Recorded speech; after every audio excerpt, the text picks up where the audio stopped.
कालपासून सोशल मीडियावरती तुमचा एक व्हिडिओ प्रचंड व्हायरल होतोय, कैसा हराया.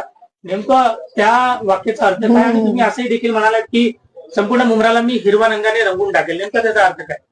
देखिए, सबसे पहले तो कैसा हराया जो था वो इसीलिए था क्योंकि दिल से खुशी हुई। दुश्मनों को लगा कि हम हार जाएंगे, हम जीतने नहीं वाले, हमारी सभी एमआईएम की सीटें मुंब्रा से वैनिश हो जाएगी। लेकिन जबकि हमने कैंपेनिंग जिस तरीके से प्लान करी थी वो कैंपेनिंग को एग्जीक्यूट किया गया। एग्जीक्यूशन के बाद जब रिजल्ट आता है और आपका जैसा प्लान हुआ होता है उस तरीके से अगर आपको आपका रिजल्ट मिलता है तो बहुत दिल से खुशी होती है। और अल्हम्दुलिल्लाह वो खुशी जो थी उसका जाहिर करने का मेरा एक तरीका था और इसीलिए मैंने उनको ये जवाब में दिया है कि कैसा हराया। तो ये पूछना और बताना उनको जरूरी था कि उनको फील होना जरूरी है। उन्होंने एक बच्ची से डर कर जो हमारे पैनल के दूसरे उम्मीदवार थे तुतारी वाले उनकी सुनकर हमको टिकट ना देकर बहुत बड़ी भूल कर दी थी। तो वो भूल उनको याद दिलाना जरूरी था। पण तुम्ही तुमच्या भाषणामध्ये असं देखील म्हणताय की संपूर्ण मुंब्रा येत्या काळामध्ये आम्ही हिरवा करून टाकू. नेमकं काय तुमच्या या भावना आहे? मेरे पार्टी का झंडा हरा है। अगर मेरे पार्टी का झंडा भगवा होता तो मैं ये बोलती कि भगवा करून टाकून बट वो नहीं था। ऑरेंज कलर का अनफॉर्चुनेटली नहीं है। एमआईएम का झंडा ग्रीन कलर का है तो ग्रीन कलर है तो ग्रीन बोला जाएगा। अब इसको उनकी पार्टी से ये जो भी चीजें आ रही है आप देखो, अच्छाई जब उभर के आती है ना तो उसकी टांग खींचने के लिए पीछे लोग लग जाते हैं।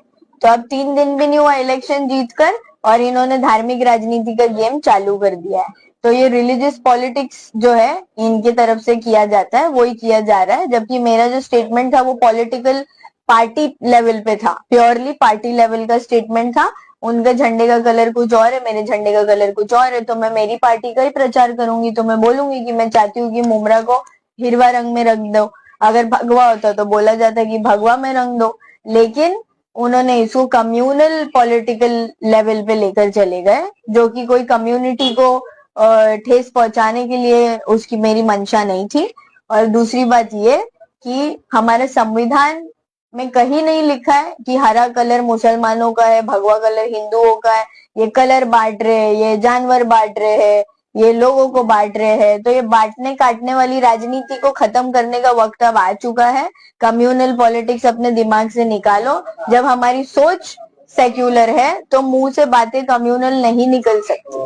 येत्या काळात कशा पद्धतीने आव्हान राहणार आहे, प्रभागाच्या विकासासंदर्भात काय तुमची मनोकामना आहे आणि त्याचबरोबर कशा पद्धतीने आमदार जे आहेत त्यांना कशा पद्धतीचं आव्हानाला सामोरं जावं लागणार आहे? नहीं, वापस समझाने में आप जिस तरीके से अभी प्रभाग क्रमांक 30 के विकासों के लिए क्या कुछ काम करेंगे और जिस तरीके से जितेंद्र आव्हाड के विरुद्ध किस तरीके से आगे की कामकाज जो है वो आपकी एमआईएम पार्टी द्वारा होगी?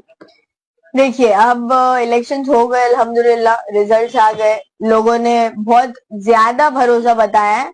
अब उस भरोसे को एग्जीक्यूशन में लाने की जरूरत है। हमारे जो भी वादे किए गए थे उसको काम करके उनको दिखाने की जरूरत है। तो हमने सबसे पहला काम जो मेरा स्टार्ट होने वाला है वो है आरटीई का काम। आरटीई की शुरुआत जो है वो कल से होने वाली है। आरटीई महाराष्ट्र गवर्नमेंट की एक ऐसी स्कीम है, राइट टू एजुकेशन, जो गरीब बच्चों के लिए महाराष्ट्र गवर्नमेंट ने स्टार्ट की है। उस स्कीम पे मैं पिछले 5 साल से मुंब्रा में काम करते आई हूँ। हमारी जब उस पार्टी में हम थे उसको इसका फायदा होता था, है ना। अब आज एमआईएम पार्टी का झंडा हम लेकर निकले हैं तो ये काम इस पार्टी के जरिए किया जाएगा। काम तो मैं ही कर रही हूँ, इसीलिए मैं बोलती हूँ कि पार्टी हमको डिफाइन नहीं करती कि तुम्हारे पीछे बैनर जो है तुम पार्टी को डिफाइन करते हो। इसीलिए अपने अंदर जो भी यूथ ये वीडियोस देख रहे हैं आप लोगों को भी मेरा ये मैसेज है कि आगे आओ, आगे बढ़ चढ़कर आओ। यूथ की जो सोच है, हमारी जो सेक्युलर सोच है, हमको पता है कि देश को हमको कहाँ लेकर जाना है। ये उस तरीके से हमको लड़ाई लड़नी है, समझदारी के साथ। पढ़े लिखे बच्चे जो है वो आगे आकर के अगर ये चीजों को बढ़ावा देंगे तो हमारा देश एक बेहतर तरीके से आगे बढ़ेगा, डेवलपमेंट की ओर जाएगा। क्योंकि ये रिलीजियस पॉलिटिक्स खेल करके हमको पीछे खींचा जा रहा है, हम और पीछे जाते जा रहे हैं, जबकि इंडिया को आगे जाने की जरूरत है। तो इसीलिए पार्टी लेवल पॉलिटिक्स पे रिलीजियस पॉलिटिक्स खेलना बंद करें। जो जैसा है उसको उसके तरीके से देखें और उसके बातों के पीछे का मकसद समझने की कोशिश करें। मेरी जो है वो सोच सेक्युलर है, मैं इस पार्टी में रहूं या मैं उस पार्टी में रहूं, इसीलिए सोच मैटर करती है। तो आप इन चीजों पर ध्यान जरूर दें। अवैसी की शेरनी आगे कौन कौन से चुनाव में दाड़े?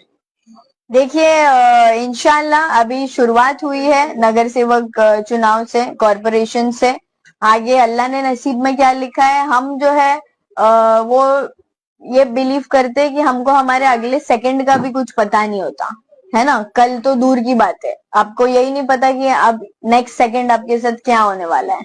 जैसे आप देखिए माशाल्लाह आप लोग यहाँ मौजूद है, ये मैंने कभी सोचा नहीं था कि इतने सारे मीडिया वाले माशाल्लाह आएंगे, हमको कवर करेंगे। बट अल्लाह देने वाला है और जब देता है तब छप्पड़ फाड़ के देता है माशाल्लाह।